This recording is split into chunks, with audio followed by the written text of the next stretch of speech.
नमस्कार, मैं कल्पना वर्मा। आप देख रहे हैं सी न्यूज पे वक्त है न्यूज बुलेटिन का। आइए नजर डालते हैं इस वक्त की बुलेटिन पे। मुजफ्फरनगर पुलिस और बदमाशों के बीच उस समय मुठभेड़ हो गई जब खतौली पुलिस अलकंदा पुलिस के पास चेकिंग कर रही थी। जब बाइक सवार दो बदमाशों को रोकने का प्रयास किया गया तो उन्होंने पुलिस पार्टी पर फायर कर भागने का प्रयास किया। इस दौरान पुलिस और बदमाशों के बीच मुठभेड़ हो गई। इस मुठभेड़ में 25,000 का इनामिया बदमाश सलीम उर्फ गंजा पैर में गोली लगने से घायल हो गया, जबकि एक बदमाश जंगलों में फरार हो गया। वहीं बदमाश सलीम के खिलाफ लूट डकैती के रुड़की, बरेली और मुजफ्फरनगर में 28 मुकदमे दर्ज हैं। घायल बदमाश क्राइम ब्रांच का अधिकारी बनकर लोगों के घर डकैती की वारदात को अंजाम देता था।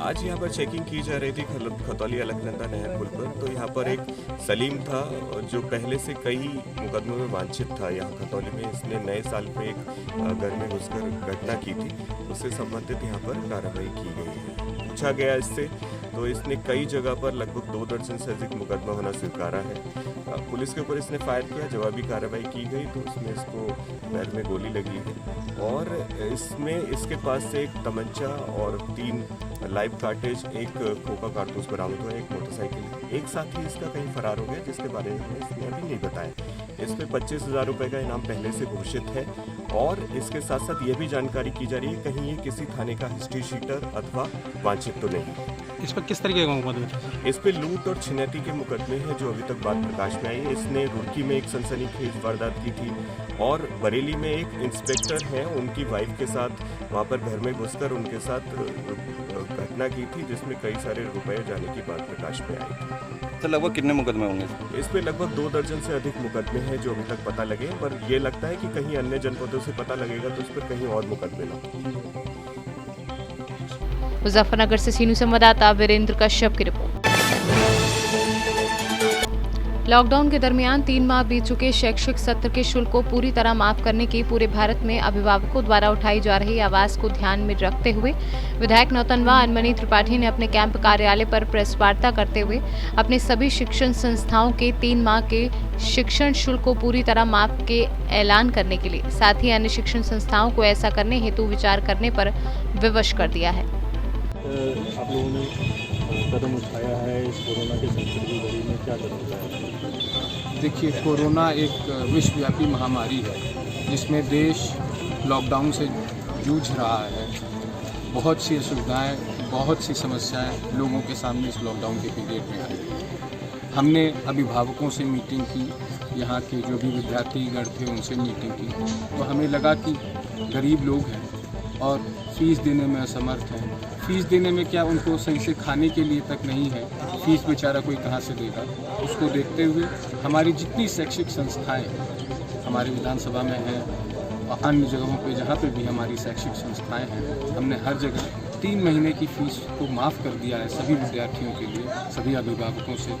और मैं बाकी सभी मैनेजमेंट से, सभी शैक्षिक संस्थाओं से, सभी विद्यालय के प्रिंसिपल्स और मैनेजमेंट से कहना चाहूँगा कि आप लोग भी मानवता के आधार पर इस महामारी को देखते हुए, यह समझते हुए, लोगों की मजबूरी को समझते हुए, देखते हुए आप लोग भी सब बच्चों की फ़ीसों को माफ़ करें ताकि उन लोगों को कुछ रिलीफ और वो बेहतर महसूस कर सकें अपने आप को और आगे बढ़ सकें वो बच्चे जो प्रतिभावान हैं, जिनकी योग्यता है लेकिन किसी कारणवश इस महामारी में, इस लॉकडाउन में नहीं पढ़ पा रहे हैं, फीस देने में असमर्थ हैं। आप लोग भी इस कदम में हमारा साथ दें, सहयोग करें, यही मेरी सबसे कौन सी संस्थाएं हैं और कितने लोगों को इसका लाभ मिलेगा?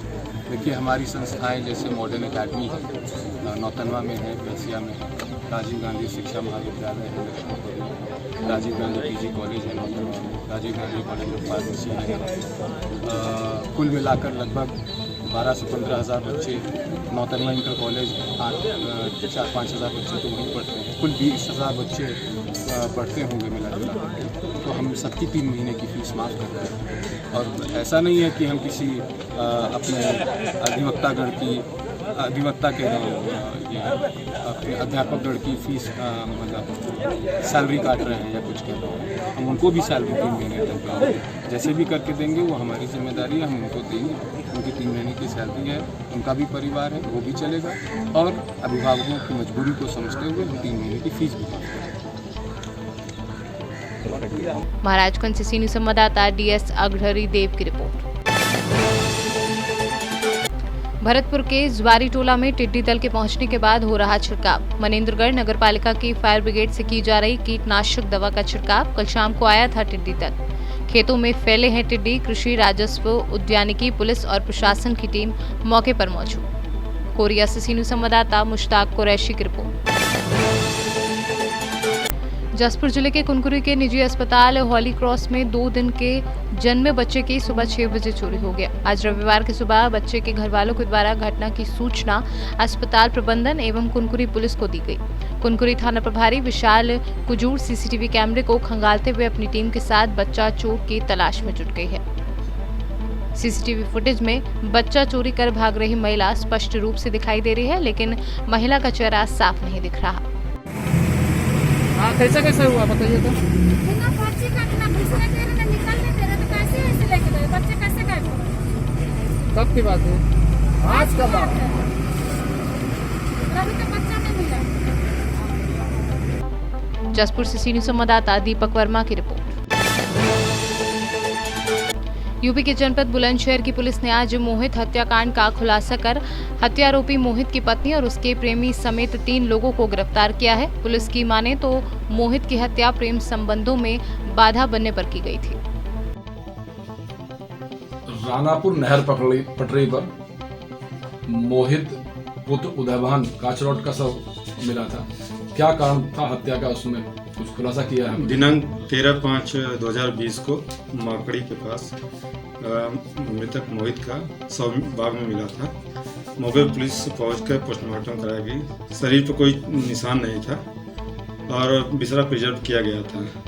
कल दिनांक 30 को मृतक के पिता उदयभान द्वारा लिखित तहरीर दी गई कि मेरे पुत्र की हत्या 3 लोगों ने मिलकर की है। नेम्ड FIR हुआ था।